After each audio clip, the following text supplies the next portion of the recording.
The Paycheck Protection Program has released new details on how to apply, so the lenders will begin accepting applications very soon. And with this PPP round, you can actually get both PPP and EIDL in a much easier way. So whether you've gotten PPP funding to date or just EIDL grants, or even if you're waiting for first-time EIDL grants, this video is going to lay out exactly what you need to know, PPP versus EIDL, and how to potentially get both.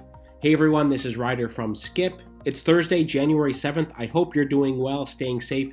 The other piece of news is that our Ppp Tracker is live on the Skip app as of this morning, so you can start to see details today and in the coming days about what action you need to take or think about with regards to PPP funding. I'm going to explain all that in this video. Watch until the end. Thanks as always for subscribing, supporting our channel, and sharing this video. So let's go into the latest news. The US SBA and Treasury issued guidance late last night with all the chaos that was happening around the Capitol and around the country. The SBA managed to finalize the details for lenders and banks. Okay, we don't need to go into all of the details here. I'm going to give you the highlights. Basically, what this did was clarified rules and changes to the rules for the over 2,000 banks and lenders. For the PPP program, you don't apply to the SBA directly. You apply through a bank or a lender. We have a few lenders that we recommend and we have partnerships with that can approve PPP loans if you qualify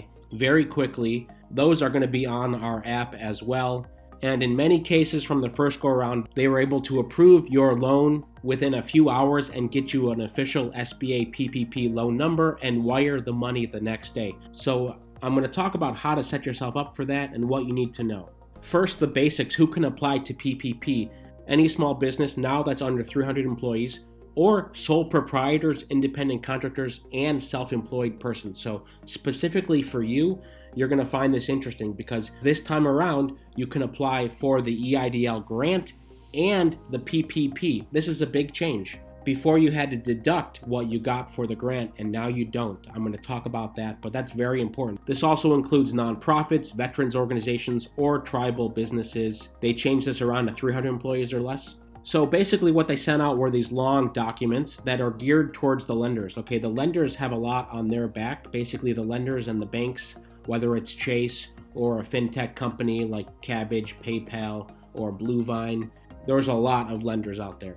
And they have to comply with these rules because they are the ones doing the heavy lifting. Basically, they will decide if you qualify and they will need to ensure that it's not fraudulent. Then they go to the SBA with your application to get a final approval, okay? And here's the form. Again, your bank or lender probably will have an online version of this form, so it won't look like this, but they have an online version that you can DocuSign or sign on their form. So it won't look like this in most cases. Now here's the important thing I want to mention, and I'm going to demonstrate this by showing you the app. Okay, so EIDL Grant Tracker. All right, first of all, no action is needed there. Don't worry. We expect something in the next couple days, so stay tuned. And for sure, let others know that they will be alerted with our tracker.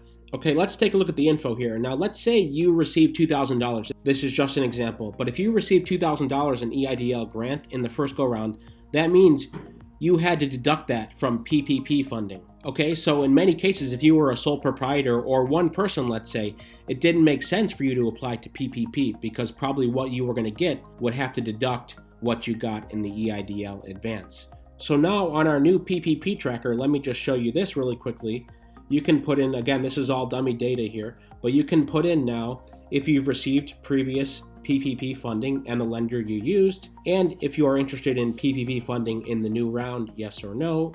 Most people, if you're watching this, you should put yes. But let's say you're self-employed and your monthly payroll is $2,000, okay? If you update the tracker, you'll see that you may be eligible for $5,000. So basically that's 2.5 times your monthly payroll. That's still the case. So in the past, you would have to deduct, let's say $2,000, or if it was just you, $1,000 from this amount. So in this case, you'd be able to get $4,000 or $3,000. Now you don't have to do that deduction. And here it is in the law, the repeal of the EIDL advanced deduction. Here it is, repeal section 1110 of the CARES Act. And here's the section in the CARES Act. Basically, it repeals this section and the language is updated in this bill here to clarify who was eligible. Again, the EIDL grant is mainly based on credit score. So for those of you who were rejected the first time around during credit score, I believe they will still use the same formula. They'll check your credit for the advance.